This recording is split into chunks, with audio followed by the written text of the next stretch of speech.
is Dr. William Birnes, and many of you aren't familiar with his background, but for those of you who aren't, he is a publisher and managing partner of UFO magazine, on the New York Times best-selling co-author with late Philip J. Corso of the book The Day After Roswell, the editor-in-chief of the UFO Encyclopedia, and co-author with Coast to Coast AM host George Norrie of forthcoming Worker in the Light.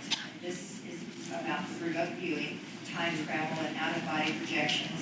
In Los Angeles, Dr. Birnes was the co-producer of Lifetime Television's When Husbands Cheat. A&E's don't get me started.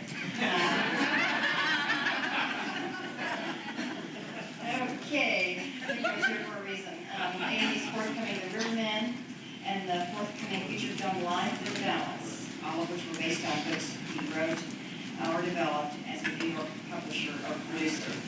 Dr. Birnes has been a National Endowment for the Humanities Fellow, Eli Lilly Foundation Fellow, and Grants Award Judge for the National Endowment for the Arts.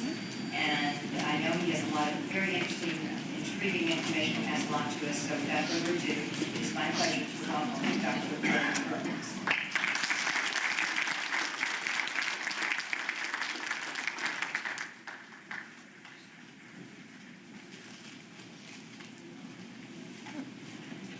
Thank you, Cheryl. Great introduction. Appreciate it. The motion picture, by the way, When Husbands Cheat, is based on a book by a private detective called Gigi Moores, who had discovered that her husband was cheating on her. Her husband was a vice cop in Chicago PD. She became a private eye, busted him, became a private eye in her own right, and the folks over at Lifetime thought that was a great book, and that's how it became a movie. So that explains that movie for all of the audience.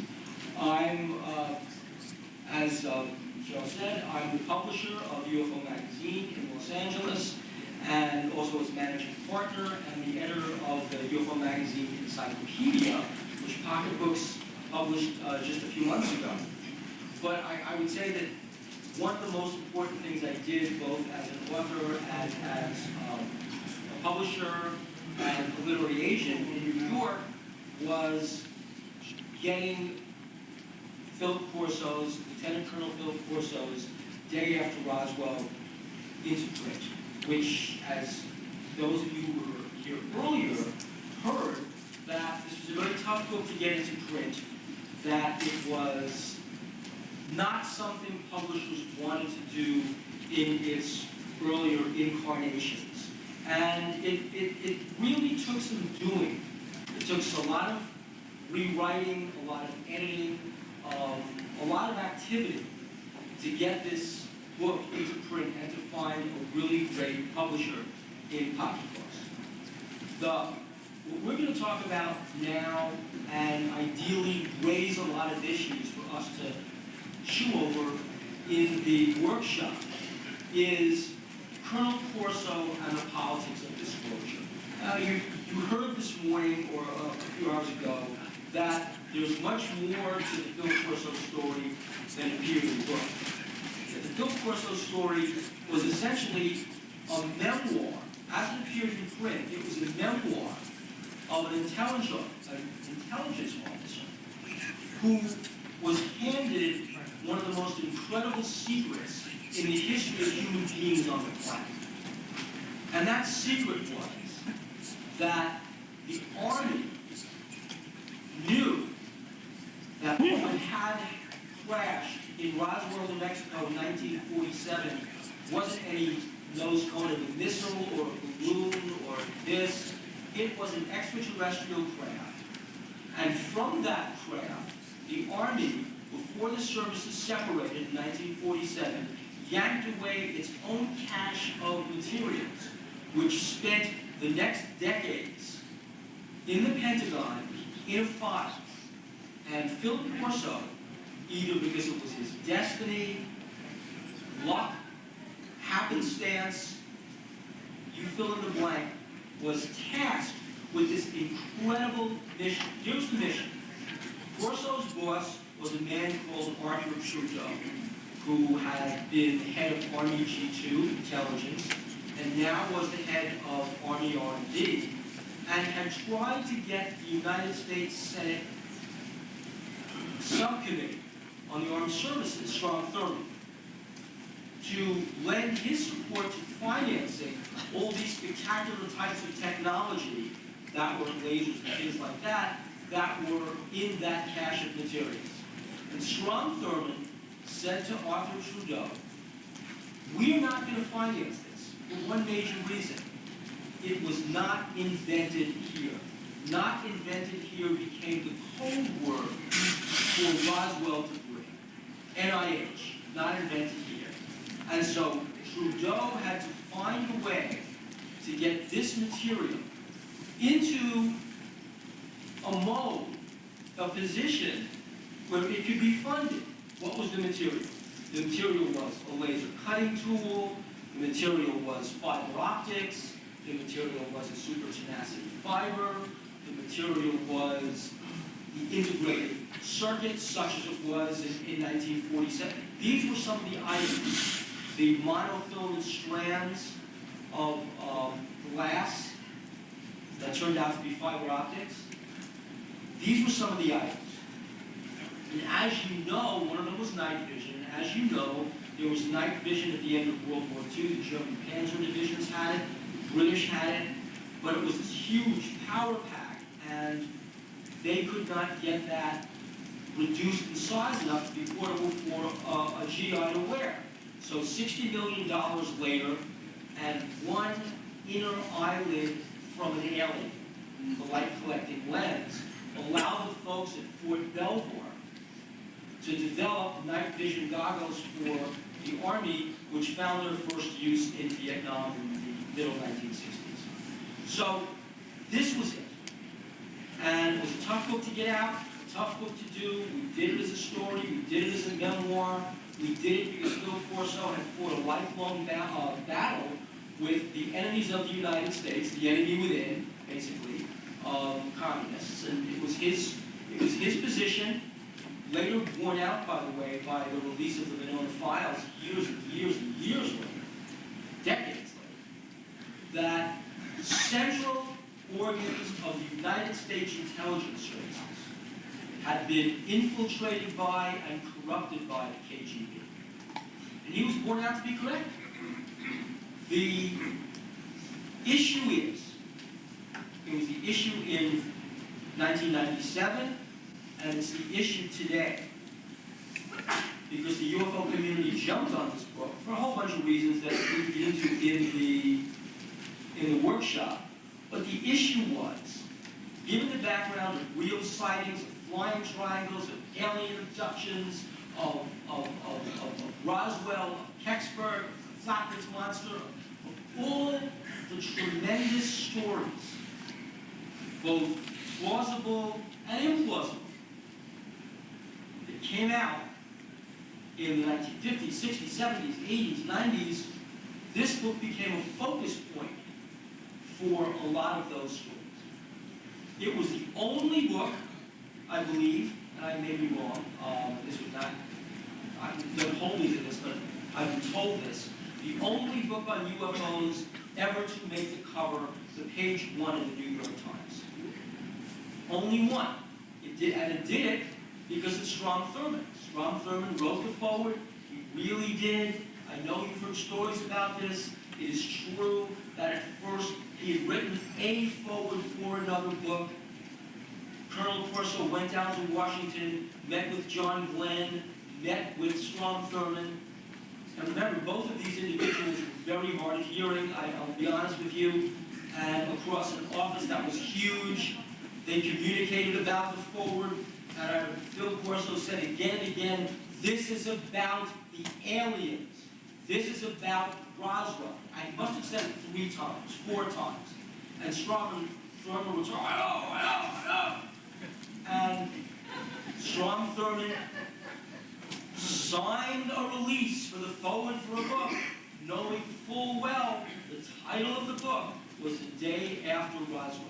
Because Strom Thurmond was in cahoots with Arthur Trudeau to get this material into the hands of defense contractors, IBM, Monsanto, so that they could get this material patented in the United States so we could buy it. That was the deal. Really simple. That was the cover-up. Find somebody, a company, IBM, Bell Labs, Monsanto, who's already working on the technology, the Army Experimental Lab, Singular Energy Lab at Columbia University for the laser. Find somebody working on it.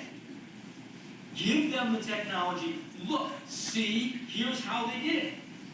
Reverse engineer it, come up with something approximating it, patent the thing, bingo, there's your cover.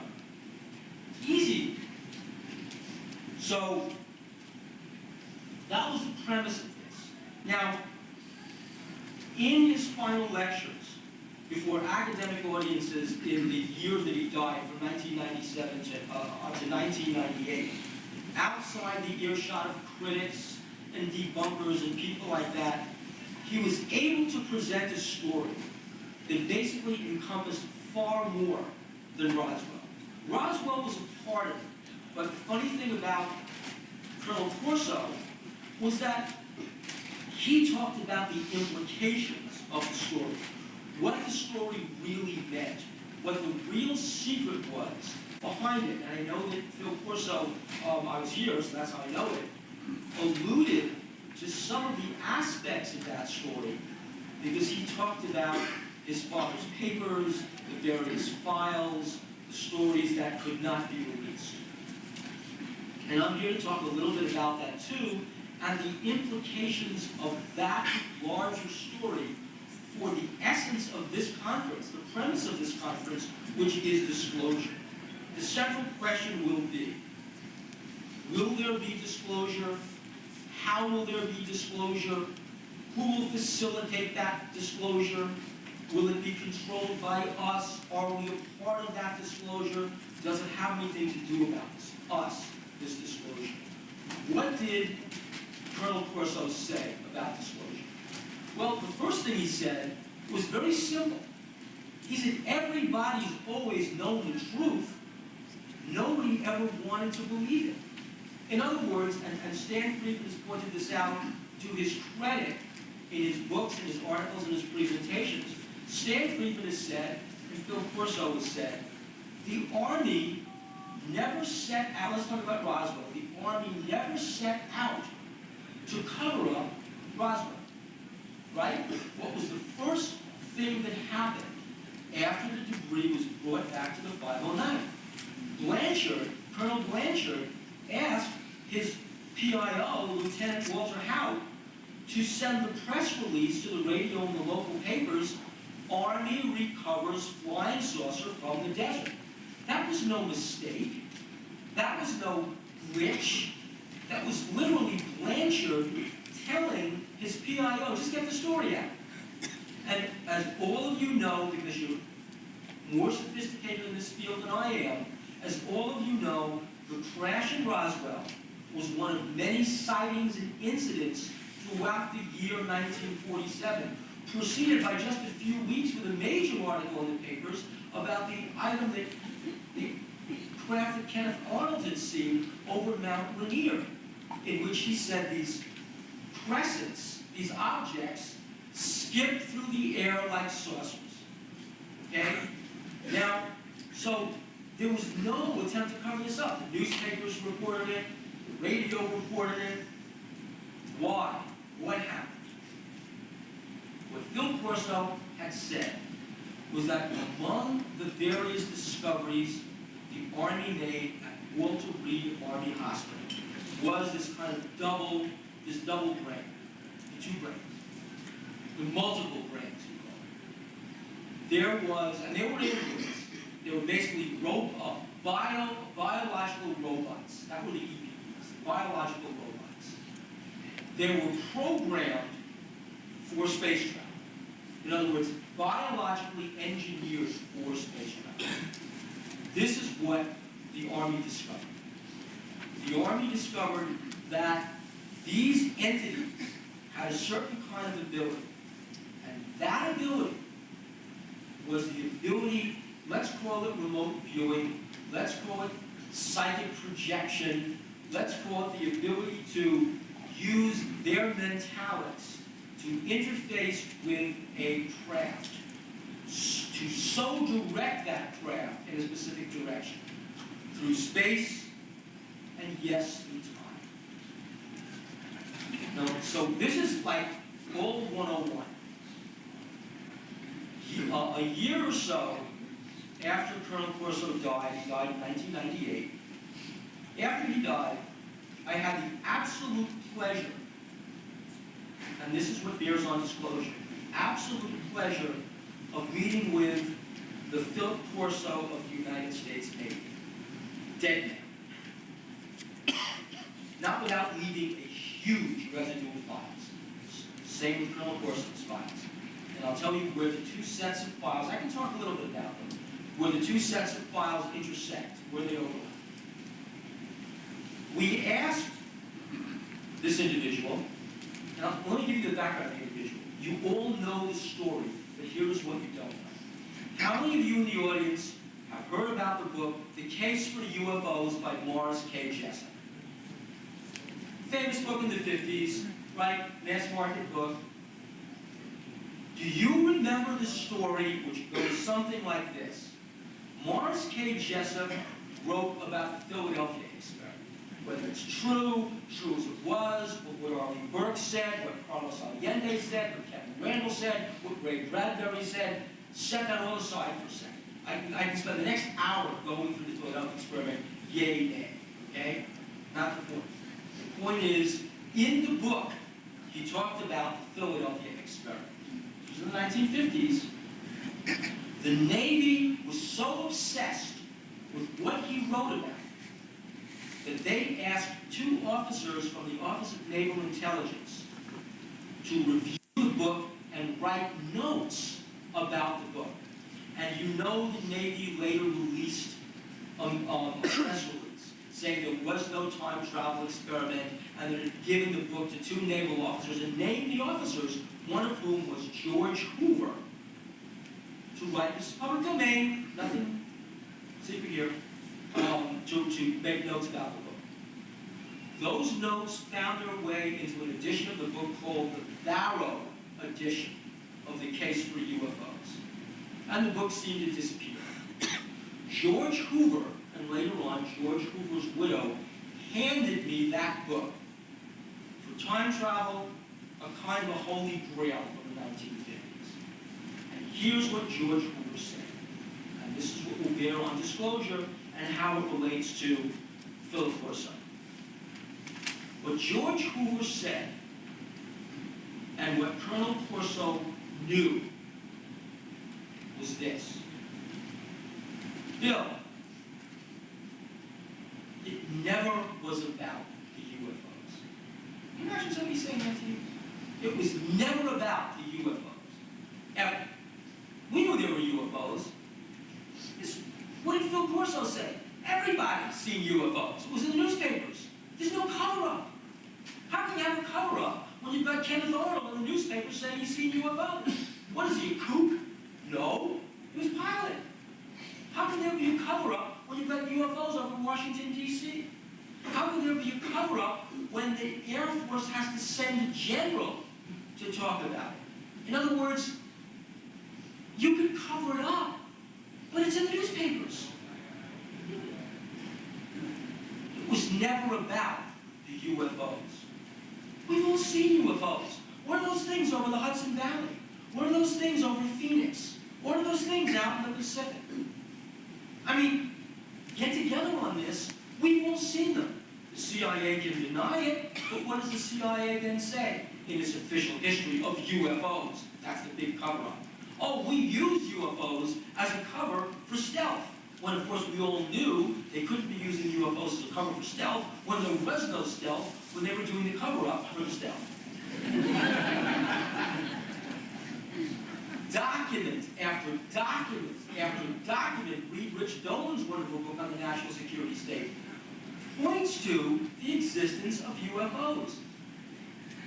It was never about the UFOs. It's almost like it's not about the UFOs, right? That's exactly what they said. What did they say? It's about time travel, stupid. That's what it was about. The Army, and of course the Air Force by default, had stumbled across an unbelievable capacity of those who had sent the craft here. And to their absolute, and I'm telling you what this guy said, his word was shock and dismay.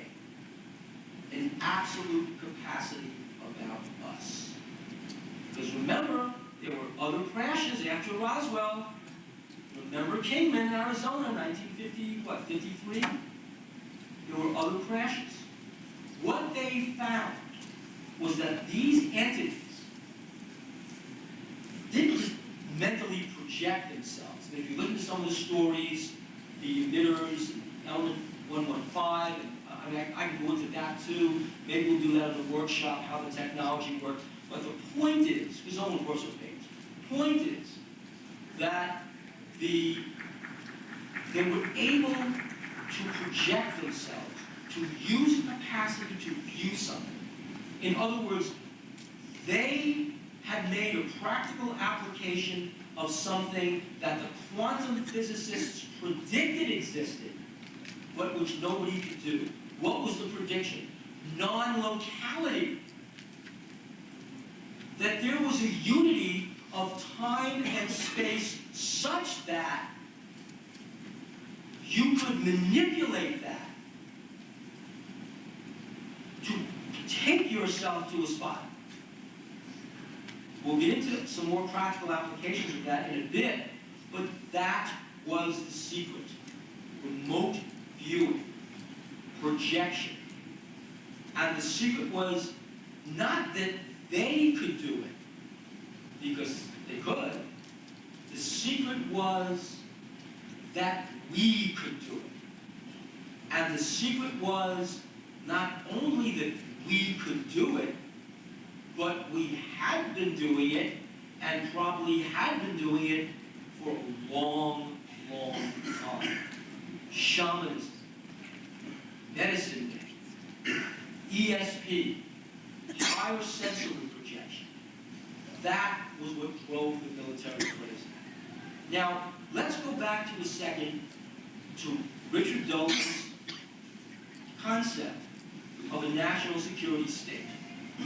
And let's take it out of the realm of UFOs, okay? That's Richard's book, but let's say national security state out of UFOs. For a national security state to exist, and Jim Sanders, whom you may or may not know, who was the person who investigated the shoot-down of TWA Flight 800, is writing a book now about militarism, the weapons of mass delusion of the national security state. If you are maintaining a national security state, you are maintaining a state in which it is no longer a republic. That secrets of that state are so important that you will distort even the basic constitutional premises of the state itself to maintain those secrets. What secret could be that important? Well, since everybody had seen a UFO, I got to tell you, it wasn't UFOs. What Hoover told me, what Corso has said, Colonel Corso has written, was that it was the ability to remote view. In one of the final chapters of The Day After Roswell, we alluded to that when we said that Arthur Trudeau had asked Colonel Corso to write him a report based on this paraphernalia, this headgear that was in the crash debris, on how groups of psychics could focus their energy to distort or manipulate or just change the incoming trajectories of warheads on MIRVs, multiple reentry vehicles. Now, the year is 1962, and we're talking about psychic projection to affect the incoming trajectory of warheads. And that was a report that Colonel Corso wrote for Arthur Trudeau shortly before Arthur Trudeau retired. Now that's an astounding report. The implications of that are phenomenal. It takes the entire story of Roswell, because this piece of headgear, this paraphernalia, was in that craft, and puts it into a whole new position. And so when George Hoover told me in 2000 that this is what, or 99, that this is what in fact the issue was, it was this absolute interface. He was the Colonel Corso of the United States Navy. This was a man who invented the concept for the heads-up display in today's jet fighter. So when you're in an F-16 or an F-15, and you're looking at the heads-up display and the radar tracking, invented by George Hoover. Not a flake, not a kook, not a crazy.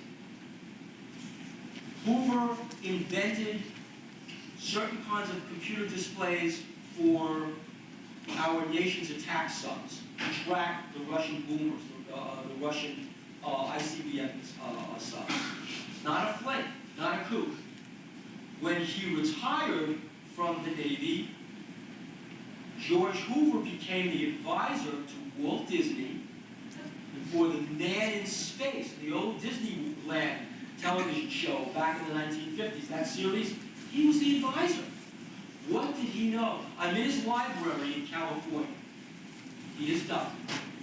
I'm looking at this vast repository of files. Ladies and gentlemen, your eyes will fall out of your heads. The files exist. One of my partners is writing them up. So, in those files, all the stories of how he invented certain objects, the logic, the methodology, all the way back, there it was, Morris K. Jessup, and notes and notes and notes on time travel, on remote viewing, on psychic projection, and a whole, not just a bookshelf, but a wall of books on UFOs. The man was a scholar of UFOs. It was not science fiction. This was real. So real that it was like the early memos Colonel Corso showed me when we now it's 1990s, these people are grown. Can you imagine where that went? Look at the history of the remote viewing program. Read what McMonagle said. Read the book Psychic Warrior. Read what Ed Dames has said. This stuff goes private. What did Eisenhower warn us about? A military-industrial complex. Where do you think? I mean, Phil Corso would say it way up front. Where was the first place we took this paraphernalia? To defense contractors. We took it to the boys who were making the stuff. That's what went. Corporate America. They're the ones that are doing this. So if you say, let's stop for a second. What was one of the greatest lines that Nikola Tesla ever said to George Westinghouse? Can you remember what he said? After he had successfully transmitted an energy bolt in that turn-of-the-century experiment in Colorado, what did Tesla say he discovered? What did he tell Westinghouse? Grinning from ear to ear is only a servo-Croatian grin, but from ear to ear to Westinghouse. It's a free energy! What was the wrong word?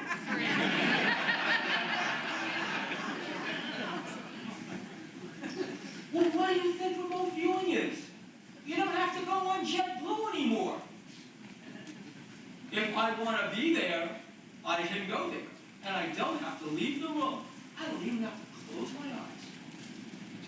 That's what they discovered. And then they discovered something really awful when they were doing the early remote viewing experiments in the middle 60s.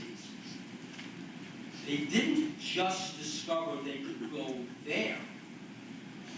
They discovered they could go there. In other words, your tasker who's got a random number, hands you a random number, the random number points to coordinates in his mind, you're the remote viewer, you're the person who's got the task, you focus on the random number, and you're there. But suddenly, you're there. but it's 1860. Okay? Bad. Bad. You can never let this out. Can you imagine a society of human beings? As Phil Corso says a little while ago, they get the keys to the car, but they don't got no license. What do you do? Well, the story gets worse. If we can do it in our present, extrapolate, ladies and gentlemen, who else can do it? Right? And if they can manifest themselves in our present, what then happens? You've got corruption of the timeline. What do you think these entities were when Colonel Corso in the desert in New Mexico saw this craft? He was flying over in his little Piper, and he saw this craft on the ground. He landed the Piper, told his pilot, land, damn Piper, they drove out there and staff are all alone. Touches the stupid thing. It's ice cold. How many of you have been in that New Mexico desert in the middle of July? Ice cold. And you know exactly what, right? And it's shimmering. And it disappears. And years later, the colonel was told by members of his own brain trust, it was not a spacecraft. It was a time machine. It didn't take off. The thing just hell disappeared. In other words, if we can, they can. And here's the secret. That was the worst of all, and it's what George Hoover told me. There ain't no they. They are us. That's the spooky secret. I'm not saying there were no ETs. I'm saying that the people who came there, whatever came there, was us. He didn't know why. We didn't know why. But he said, a lot of people are spending a lot of money on this. And the secret was so guarded. Imagine a secret that's so guarded. Just imagine this. That Jimmy Carter sees a flying saucer. Nixon could have shown Jackie Gleason dead bodies, but Jimmy Carter sees a flying saucer and announces, you know, I want you to all focus your consciousness on this, as George would say. He stands up and says, I'm going to tell the truth about UFOs to the American people.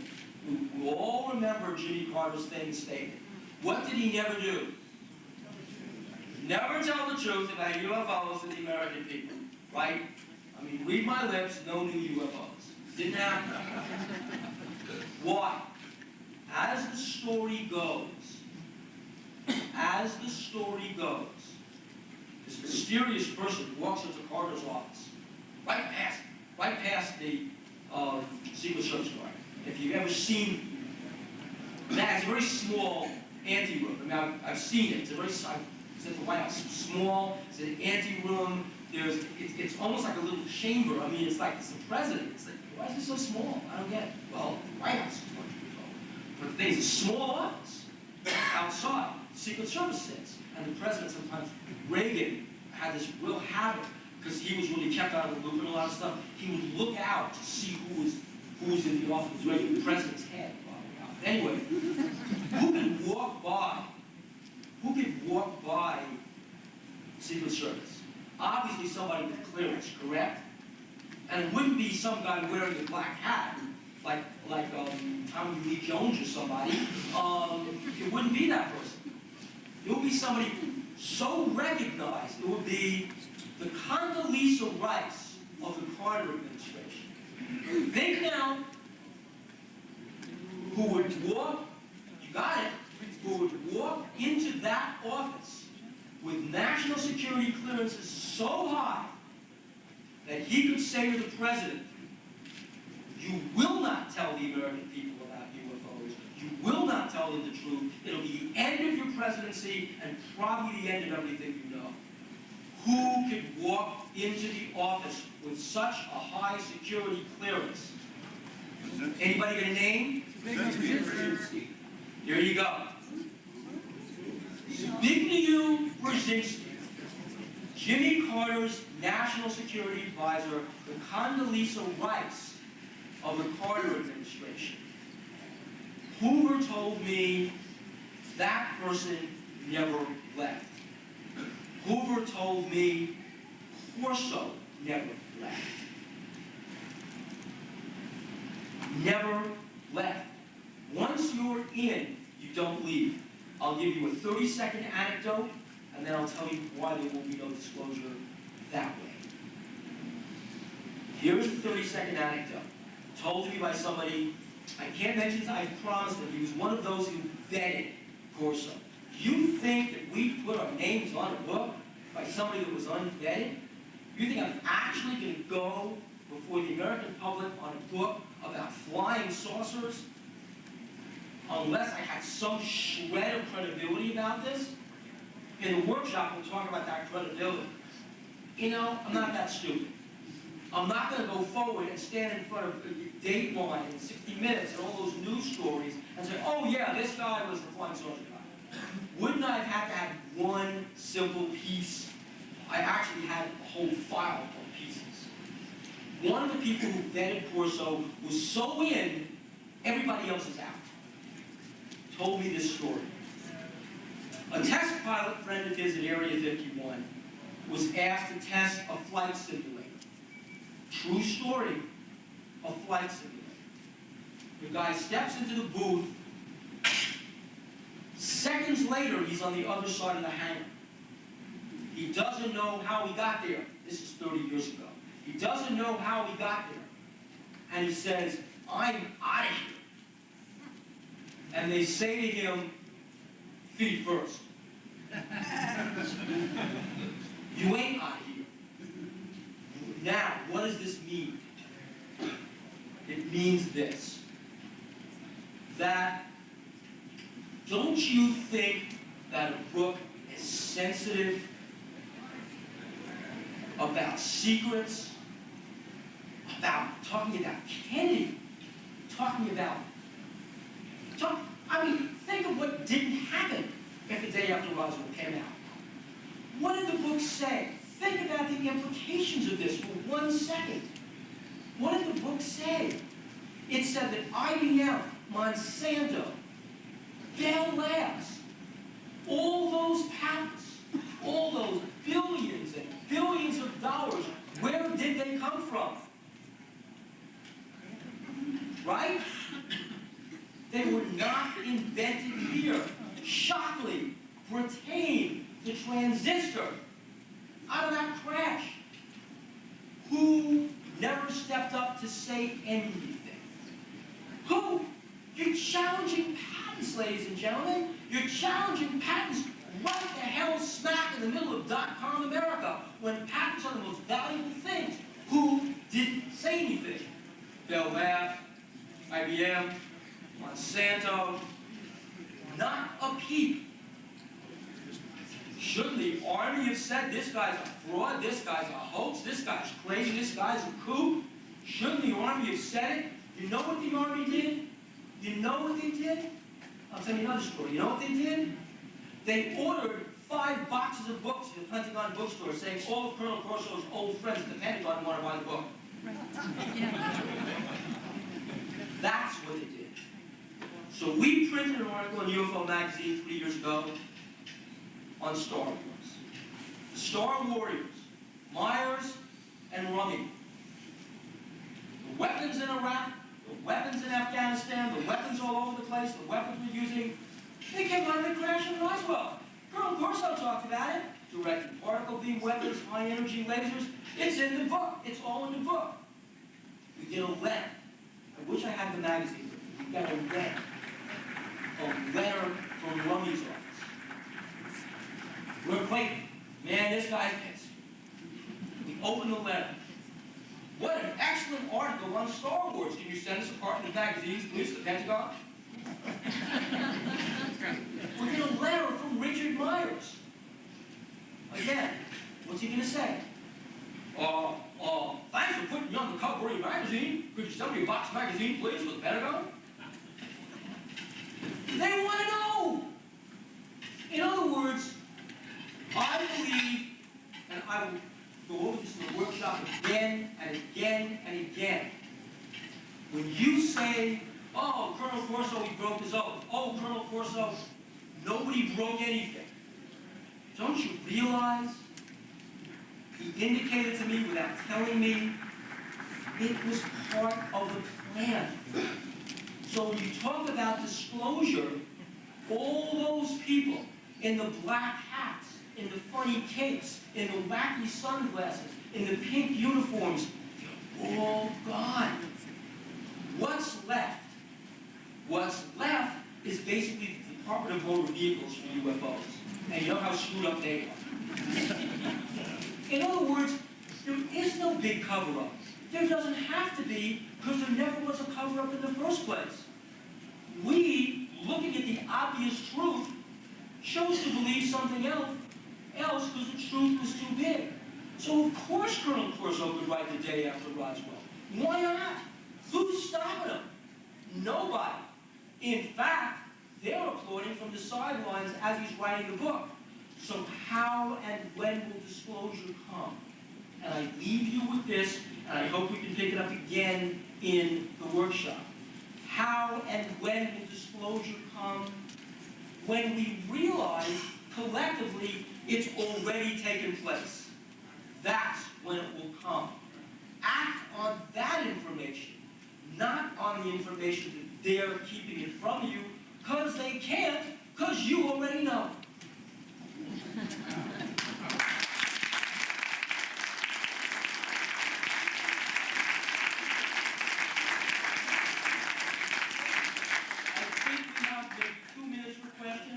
Anybody have any? Right there. Some of us know more than others. There are certain things that it seems to me are kept from us. What about all the money that's being used for things that could be used for maybe other things? Why? And this gentleman says, where's the beef? Where's the money? Some people know more than others. Some people have more freedom than others. Some animals have more equality than others, as George Orwell said. How come some people know more and where's the money? That's a great question. The money was never there in the first place. Put your brain around this, that there is a group, and that group will control the money going from government to corporations to company back to the government. Whether it's UFOs, whether it's toilet seats, whether it's platinum bulbs, it's irrelevant, okay? You will have free energy when the oil companies figure out a way to monetize it, commoditize it, and bill you for it. That's when you'll get your free energy. Okay? Same thing. Right there, gentlemen. Two questions. How is it you're able to come to go to the White House? And the second thing, if we have the capability of traveling there and then, without, or mentally, why do we need UFO time machines? Well, the time machines, the question is, how did I get to the White House in the first place? It was long before this book, and I'll tell you that. Second is, if we're able to do this mentally, why do we need time machines? The answer to your second question first. The time machines are the ability to manifest. The remote viewers can get anywhere, but they can't manifest. In other words, they can't have a corporeal presence where they are. Thank you. Okay, the time machines physically manifest you where you are. Hence the screw-up is what George Hoover said. They screwed it up. What happens once you enter the past? What happens? Change the future. You've changed it per se. That's what they did, these morons. They changed it per se. And if they got here, where do you think they got? They got to the crucifixion. They got to Appomattox. They got to the Battle of Gettysburg. In other words, our history is riddled with this. That's first. How did I get to the White House? I'm doing a book with Bob Erline called When You Are the Headline for Dow Jones. We had to interview the Reagan White House about the disaster. I think it was the I think it was Challenger, not Challenger. Yeah, when Challenger exploded, or when the space shuttle exploded 1,000 years ago, back in 1980 something, 86, when it exploded, 85. We're interviewing him. So we're interviewing the press corps, the press staff, of how to handle the press, how they did it. Reagan sticks his head around that, right, comes down the hall. Well, who are you here to see him? Why aren't you seeing me? And it was one of the funniest things, because there's a president pissed off, but we weren't there to see him, but to see the president.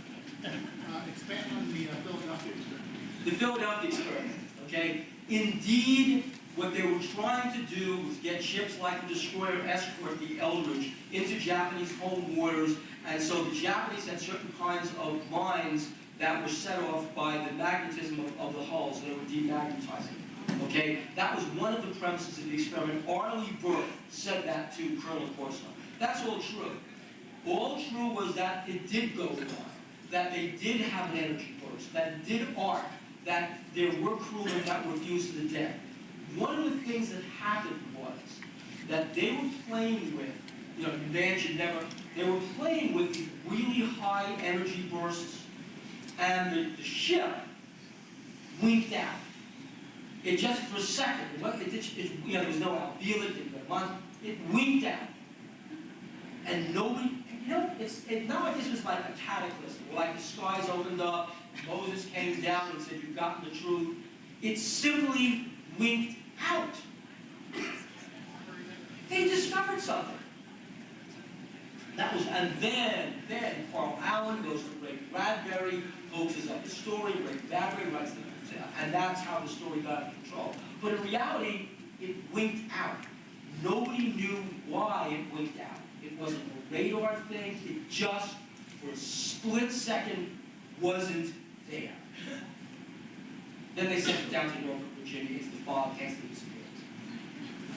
Go ahead.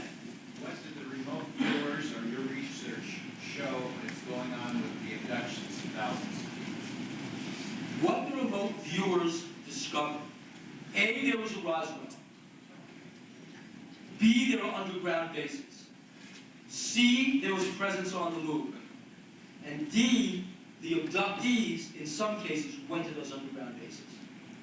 That's what they found out. They couldn't see much more than you're looking through a heavily glazed bathroom window. But they saw enough to know there were conveyor belts, there were machines. In this one case, it was under some big mountain in New Mexico. Name one. I want to say Mount Baldwin. Don't say. Sure. Archuleta Mesa. I don't know. I mean, it was just, I heard the name Mount Baldwin. That's in California. Are you saying that? What did the remote viewers see as doing the abducting? I'll tell you the exact words he used. Who's doing the abducting? The exact words that the remote viewer used. They looked like humans, but I didn't know what they were. Those are his exact words. Are you saying it's all scripted? Everything? What's scripted? Everything. I would say it is a game. I would say there is a script. I would say there's, like any government bureaucracy, this is a bureaucracy. This is not some super thing like on, V or, it's not like that. This is a bureaucracy. These are people who are as dumb as an ex-cop, who get in their Hondas, fill up with gas, go home, and worry about their lives because they know too much. But I will tell you this, Group A is pissed off at Group B. The guys in Cubicle C want to get more power over the guys in Cubicle C. It's your taxpayers' dollars at work. It's what's been running this country for hundreds of years. People fighting with power. Hence, some stuff gets out, some stuff doesn't. Why do you think nobody can stand up and say, this is what we did? People got killed. Murder has no statute of limitation. Do you want Ken Starr up your butt investigating you because you killed some scientist who was going to blow the whistle on UFOs? Is that what would happen? Okay, I've gotten the high sign. I hope to see you all with all your questions.